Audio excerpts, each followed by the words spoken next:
Assalamualaikum warahmatullahi wabarakatuh. Ketemu lagi guys di Lavi Channel. Kita masih masuk di segmen satu hari satu hadis. Kita masih membahas tentang Sahih Al-Bukhari di nomor hadis 1099.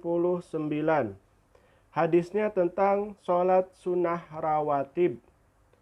An Abdillah ibni Umar radhiyallahu anhu maqala Sholaitu ma'a Rasulillahi sallallahu alaihi wasallam raq'ataini qabla zuhur wa raq'ataini ba'da zuhur wa raq'ataini ba'da jumu'ah wa raq'ataini ba'dal maghrib wa raq'ataini ba'dal isya. Dari Abdullah ibnu Umar radhiyallahu anhu, dia berkata, aku pernah sholat bersama Rasulullah Shallallahu Alaihi Wasallam 2 rakaat sebelum zuhur, 2 rakaat sesudah zuhur, 2 rakaat sesudah sholat Jumat, 2 rakaat sesudah sholat maghrib, dan 2 rakaat sesudah sholat isya. Pesan hadis, disunahkan untuk sholat 2 rakaat di sebelum zuhur, sesudah zuhur, sesudah sholat Jumat, sesudah maghrib, dan sesudah isya. Sholat-sholat ini merupakan sholat sunnah muakkad. Jadi ini adalah pesan atau contoh yang diberikan baginda Nabi kepada kita semua selaku umatnya. Apa itu contohnya? Yaitu sholat sunnah rawatib. Sholat sunnah rawatib ini terutama sholat sunnah 2 rakaat sebelum zuhur, sesudah sholat Jumat, sesudah maghrib, dan sesudah isya. Sholat-sholat ini merupakan sholat sunnah muakkadah. Apa sih muakkadah itu? Yaitu sholat sunnah yang benar-benar ditekankan oleh Rasulullah. Bahkan statusnya itu sebagian para ulama berpendapat hampir setara dengan wajib. Tapi hukumnya tidak wajib, melainkan sunnah. Gitu. Tapi sangat dianjurkan sekali gitu. Apa sih contohnya sunnah muakkadah itu? Contoh deh kayak kita lebaran haji, kita kan biasanya suka berkurban bagi yang mampu. Tapi yang nggak mampu pun biasanya suka ikut berkurban. Karena apa? Beliau memaksakan untuk membelakan penghasilannya selama setahun itu untuk berkurban.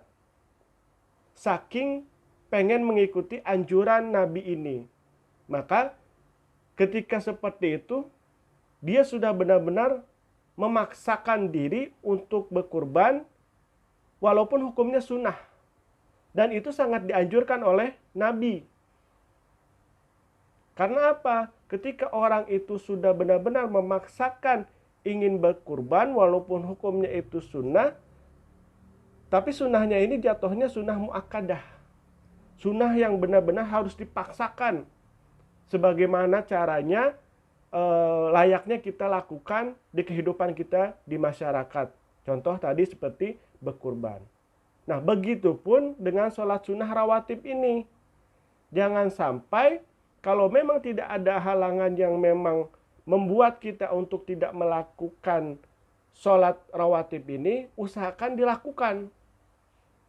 Gitu. Karena apa? Jatuh sunnahnya ini adalah sunnah muakkadah. Sunnah yang benar-benar harus dipaksakan. Harus benar-benar kita anggap itu sebagai wajib walaupun statusnya itu bukan wajib. Gitu. Jadi ini harus dipahami ya.